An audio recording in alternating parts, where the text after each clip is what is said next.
Welcome. Thank you for being with us today. How are you? How are you? Where's that American spirit? How are you? All right, there you go. Okay. Thank you for being with us today. And please stand for the posting of the colors, followed by the National Anthem, and then remain standing for the Pledge of Allegiance. And military veterans, feel free to salute the flag, in uniform or not in uniform.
I pledge allegiance to the flag of the United States of America and to the republic for which it stands, one nation, under God, indivisible, with liberty and justice for all.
Please be seated. Thank you.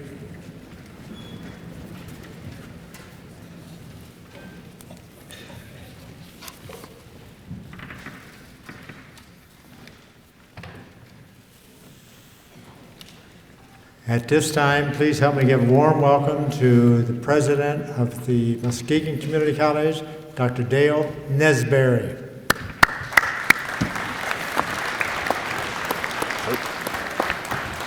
Thank you, Jerry. I'll try it. Good afternoon, folks. Oh, come on, folks. I'll take that as a rousing introduction to Muskegon Community College.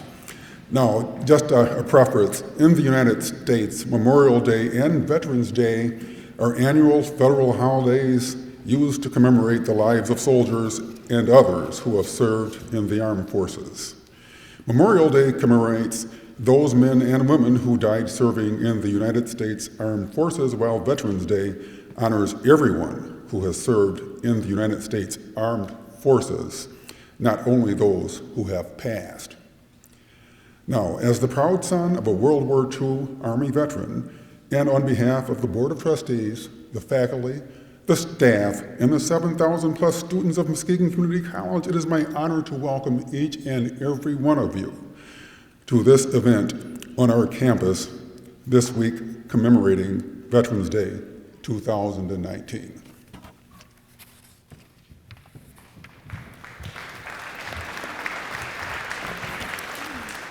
Thank you, Dr. Nesberry. And now we have a reflection moment from a young lady that I will allow to introduce herself, because she will do it better than I will. Rachel.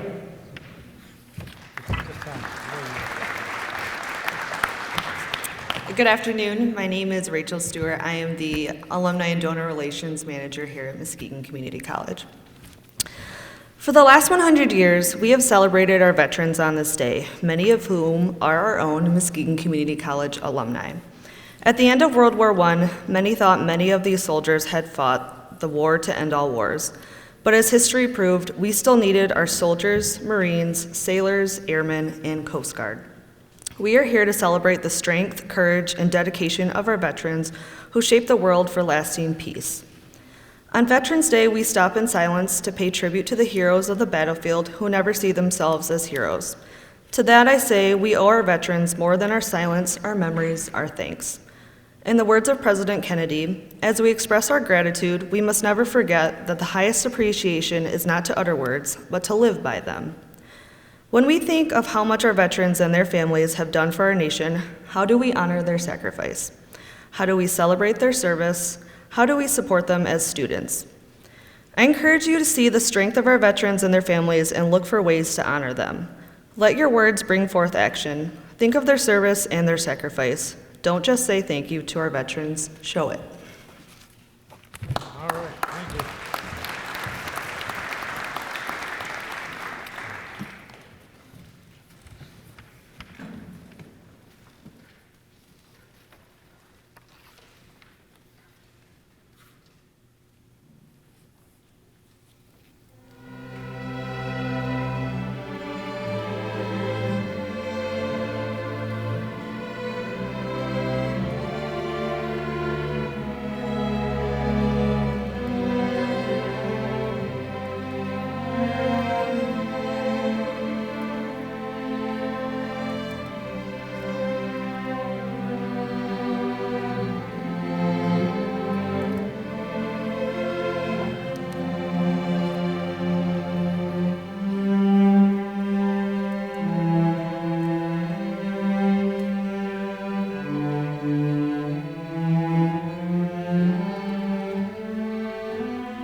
outstanding.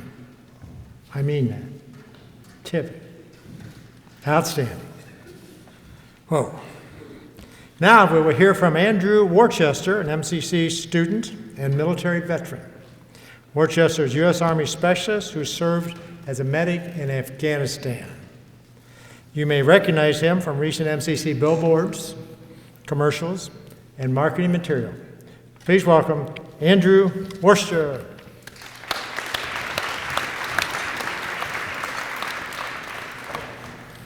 Good afternoon, ladies and gentlemen. Let me start off by saying that no matter which branch you have served in, what job you chose, how many years you served, raising your hand and committing yourself to service in the military was a brave and selfless act. One that results in few guarantees of where you would be assigned, where you might deploy, and in some cases, if you would return home in one piece or at all. And in many cases, you were drafted, giving up everything to go fight for our country, and doing so without hesitation. Also, thank you to those who continue to serve today. America can sleep peacefully at night knowing there are men and women dedicated to preserving the freedoms and safety of our country. Now, for a little bit of history about Veterans Day. Veterans Day, originally called Armistice Day, was originally designated as a day to celebrate the end of World War I. The First World War ended November 11th, 1919, and the legislation that created Veterans Day was, I quote, dedicated to the cause of world peace and to hereafter celebrated and known as Armistice Day. As time went on and we engaged in further conflicts during World War II in Korea, veterans groups lobbied to change. Rather than honoring just Armistice Day and Armistice veterans of those who served in World War I, the holiday would now honor all veterans for every war and conflict the United States has encountered. We've honored our troops and their service and sacrifice ever since. Since the first shots at Lexington and Concord were fired, our Revolutionary War began. American men and women have been answering the nation's call to duty. Millions of Americans have fought and died on the battlefields here and abroad to defend our freedoms and way of life. Today, our troops continue to make the ultimate sacrifices, and even as we lose troops, more Americans step forward to say, "I'm ready to serve." They follow in the footsteps of generations of many fine Americans. We have awarded medals to many soldiers, added their names to monuments, and named buildings for them to honor them for their bravery. But nothing can ever replace the hole left behind by fallen service members. And no number of medals and ribbons can comfort those ones left behind. These extraordinary acts of bravery of those veterans before me fueled my decision to follow in their steps, answering my nation's call stemming from acts of terrorism on 9/11. The only thing that the terrorists did was blaze the fire of patriotism in our nation.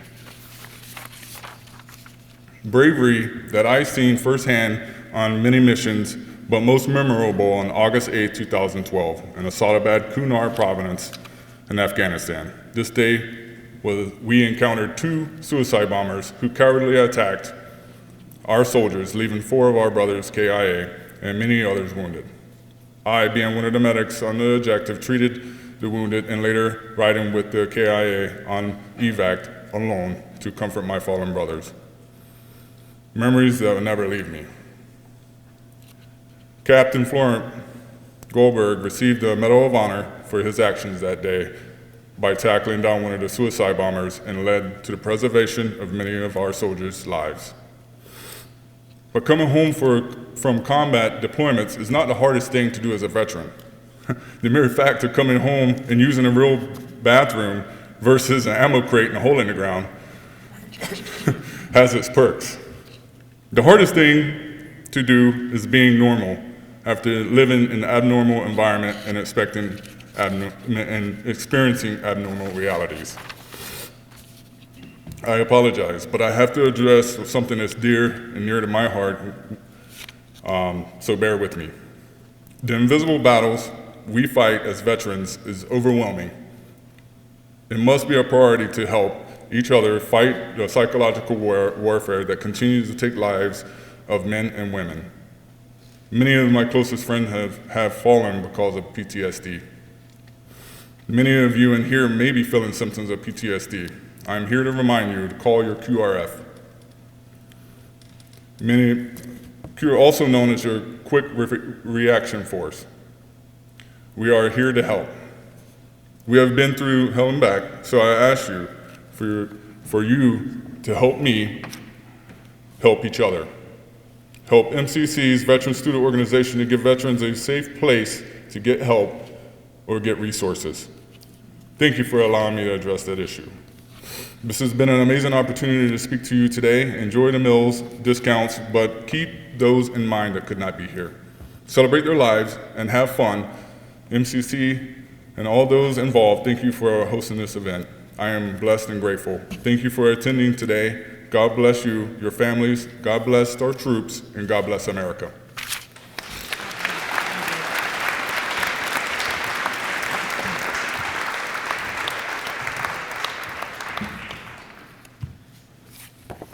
Thank you, Andrew. We have Major Derek Bali of the Michigan Army National Guard with us today. He is the State Behavioral Health Officer, and he also worked for 17 years with the U.S. Department of Veterans Affairs, helping veterans with PTSD. He is currently the Suicide Prevention Coordinator. In 1995, Ben Bali enlisted in the U.S. Army, and in 2003 was deployed to Iraq as a field artillery officer. During his deployment, he was awarded the Combat Action Badge and the Bronze Star. Please help me welcome Major Derek Ben Bali.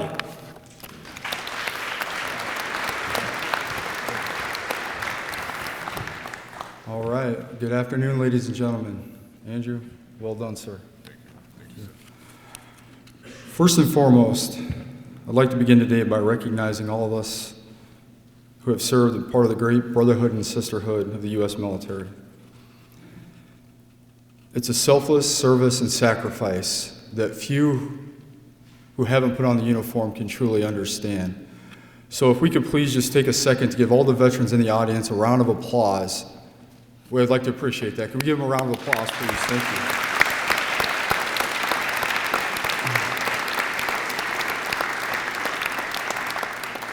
So no matter what branch of service that you were in, even if it wasn't the Army, you have a great deal of sacrifice. If you had families, a lot of time away from your families. Didn't know, as Andrew mentioned, if you're going to return home or you would get deployed. Just the risks, and the military men and women, they gladly accept those risks. I don't think we take a really good appreciation for those risks. But I would be remiss if I didn't take just a couple seconds out of this presentation today and give a special shout out to a veteran population that is very near and dear to my heart. I've been serving veterans of all eras at the VA, like Jerry mentioned, for the past 17 plus years. Originally as a mental health therapist and now as a suicide prevention coordinator. And during that time, I've developed a high amount of love, admiration, and respect for a certain veteran population. I'd like to offer a very heartfelt thank you to my brothers and sisters who served in Vietnam. I know some of you don't like this because I've worked with you for a long time now, but I love you, so I'm going to say it with all due respect. Thank you for your service, for coming home and blazing a path so my brothers and sisters didn't have to experience what you experienced. You taught our country how to honor those who are serving, even if they disagree with the war, even if they disagree with the leadership, that there's a psychological cost to warfare, and that it's okay to ask for help. The sacrifices that you made in Vietnam are only rivaled by the sacrifices that you made upon coming home. This is your home, and the costs that you have paid are acknowledged and wholeheartedly appreciated. So for that, I say thank you. Today we're gathered together to recognize Veterans Day and celebrate those brave warriors whose selfless service have paved and blazed the path for our great nation. But this Veterans Day is a little extra special, as you can kind of tell and see. This marks the 100th anniversary of the end of fighting in World War I. It just seems like yesterday, doesn't it? Today I'd like to provide just a brief summation, followed by a brief history of the holiday. So in 1914, Archduke Franz Ferdinand, heir to the Austro-Hungarian Empire, was assassinated by the Serbian nationalists. It didn't go over well.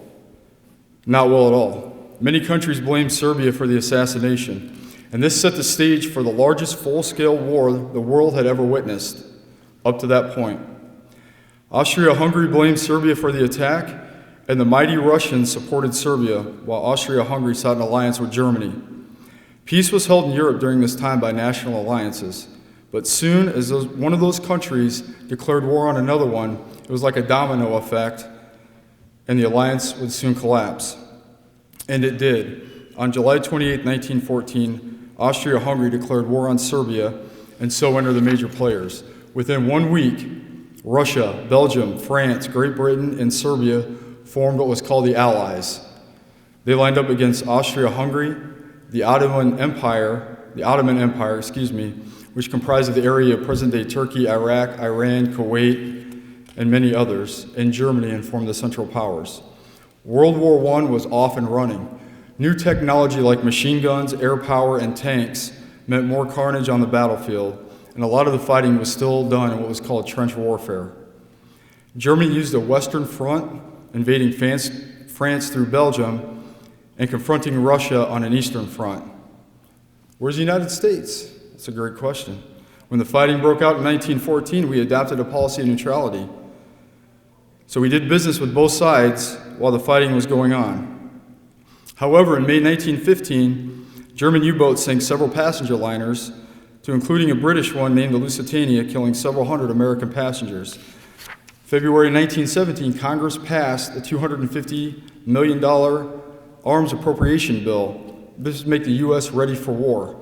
We didn't have a standing army back then like we do now, so we had to get money, and then we had to get the people trained and ready to go.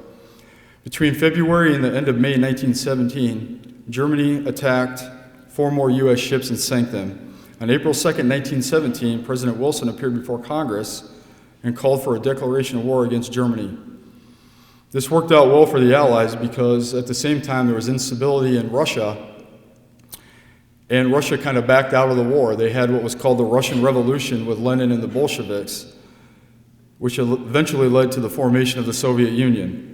So this brought an end to the Russian participation in World War I. Heavy fighting continued, and on July 15, 1918, Germany launched an offensive, attacking the French, American, and British forces. This was the Second Battle of the Marne.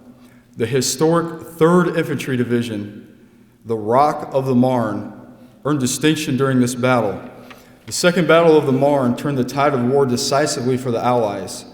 Through the Treaty of Versailles, which was signed on June 28, 1919, brought an official end to the war. However, Germany was getting their butts kicked badly, and they didn't wait till June 28th to stop.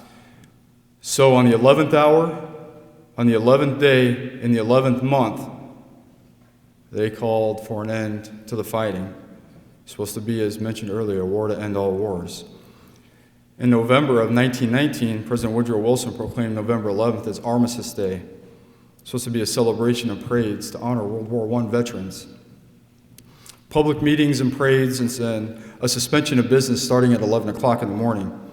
The United States Congress officially recognized the 11th of November as a national holiday in May 1938. This date was set aside to honor World War I veterans. By 1954, as mentioned earlier, we got into a couple other fistfights. World War II and Korea. So Congress amended the Act of 1938 with some pressure from some veteran service organizations, struck out the word armistice, and in its place inserted the word veterans. So we went from Armistice Day to Veterans Day. And on June 1st, 1954, November 11th became a day to honor American veterans of all wars. Here's an interesting fun fact. The Uniform Holiday Bill in 1968, to give federal employees a few three-day holidays, soaked up Veterans Day. So you had Washington's birthday, Memorial Day, Veterans Day, and Columbus Day. Well, this confused everybody. It was first celebrated on October 25th, 1971, so it moved it from November 11th to a Monday. Well, this didn't go over very well, and a few years later, President Ford, on September 20th, 1975, signed a bill that moved Veterans Day back to its rightful place on November 11th. And as mentioned a little earlier, there are just a few things to remember that are a little bit significant for veterans. Veterans Day is a day for honoring veterans.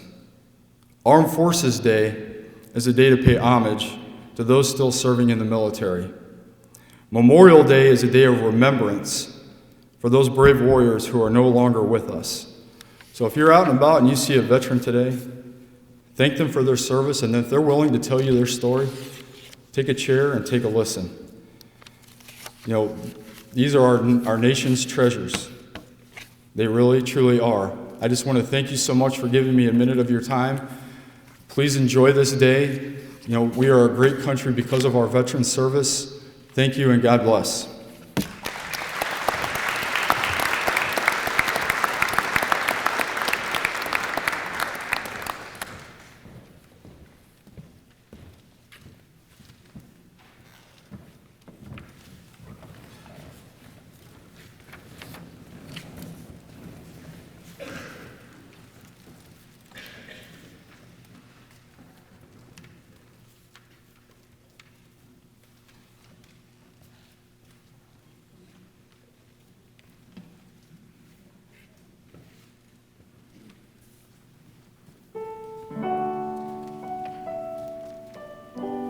Would the veterans, active duty members, and reservists of the United States Army please stand for "The Army Goes Rolling Along." First to fight for the right and to build the nation's might, and the army goes rolling along. Proud of all we have done, fighting till the battle's won, and the army goes rolling along.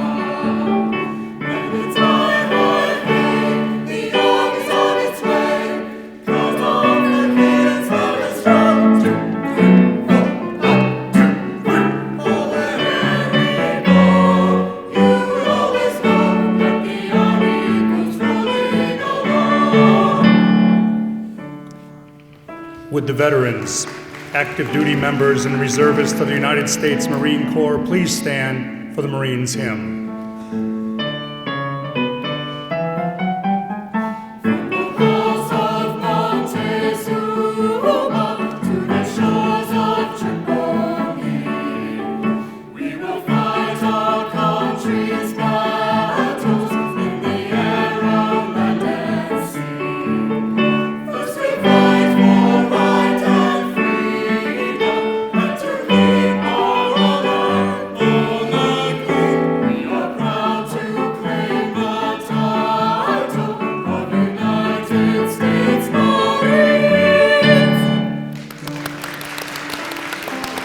Would the veterans, active duty members, and reservists of the United States Navy please stand for Anchors Aweigh.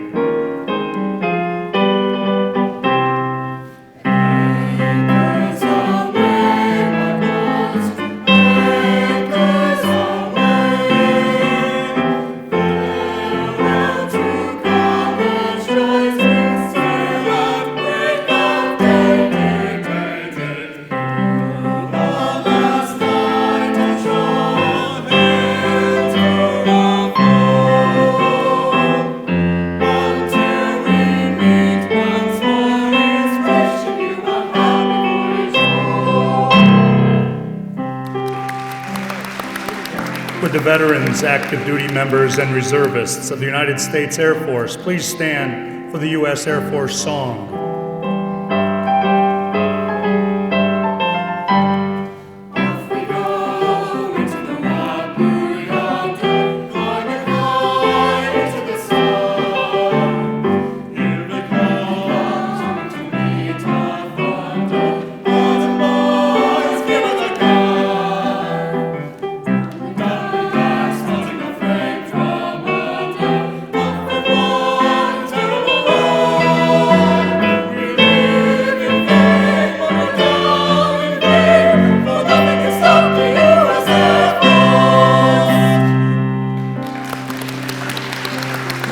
the veterans, active duty members, and reservists of the United States Coast Guard please stand for Semper Paratus?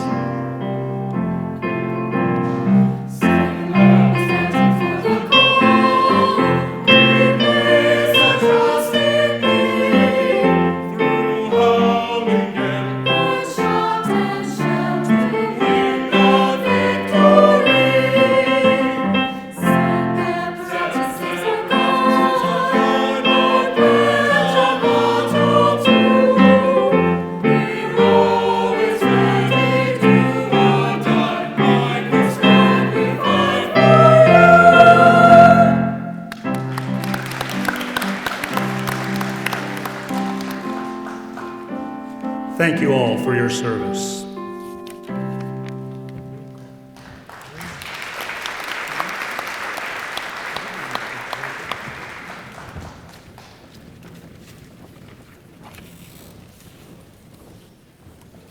Thank you all.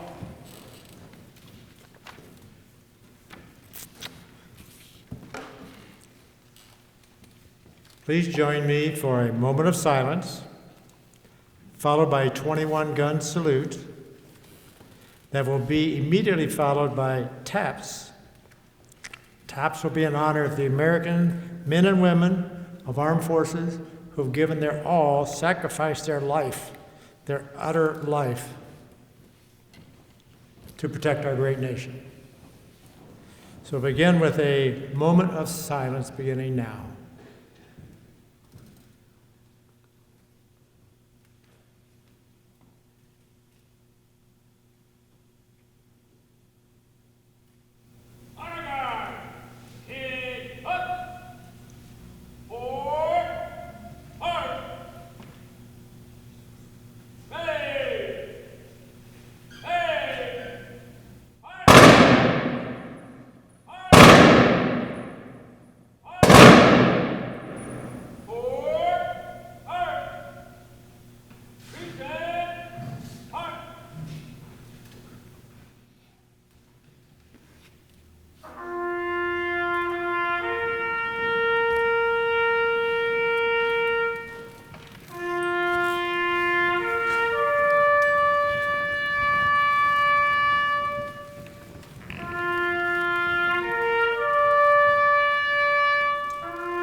Please be seated.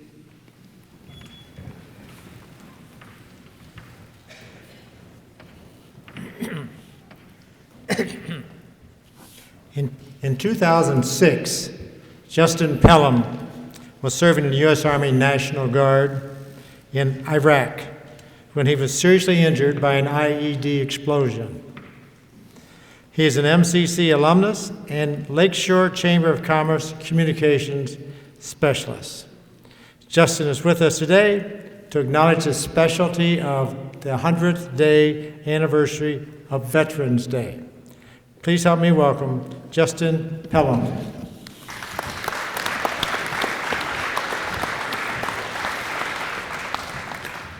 I'd like to thank everyone that's here today. Thank the veterans for their service. The military has a rich history of traditions, and one of those traditions is the giving of a challenge coin. Historically, a challenge coin was presented by unit commanders in recognition of a special achievement by a member of the unit.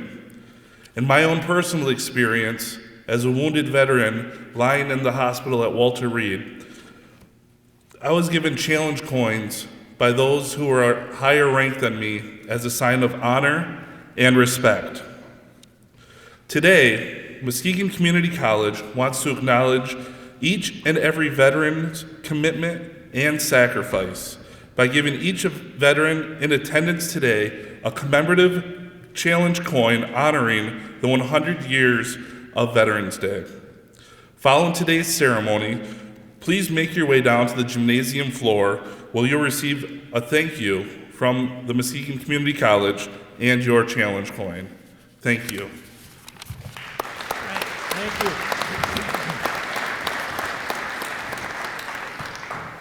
Thank you very much.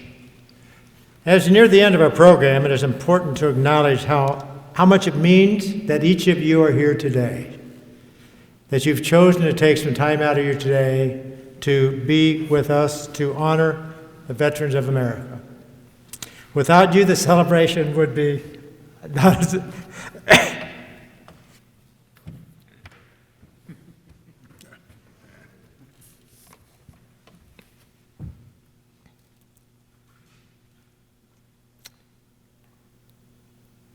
without you, our celebration would not be as meaningful.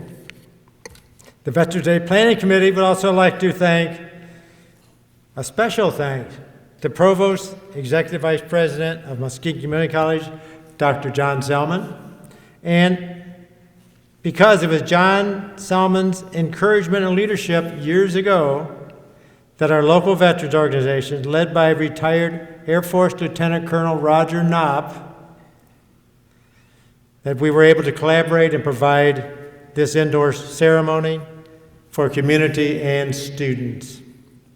We are grateful for your continued support. Thank you very much. Now to close our program, the American Legion Post 9 and 297 will retire the color. Please stand.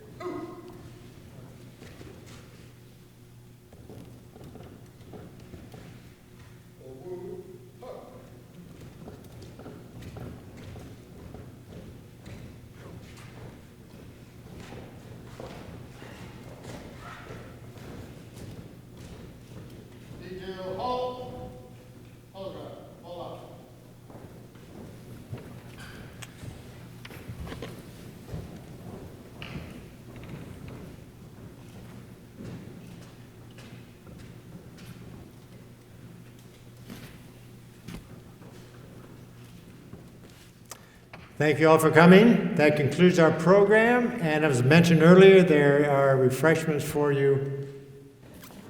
As is tradition, would everyone please join hands and join in singing, God Bless America.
And now, Officer of the Day, Billy Walker, are we dismissed?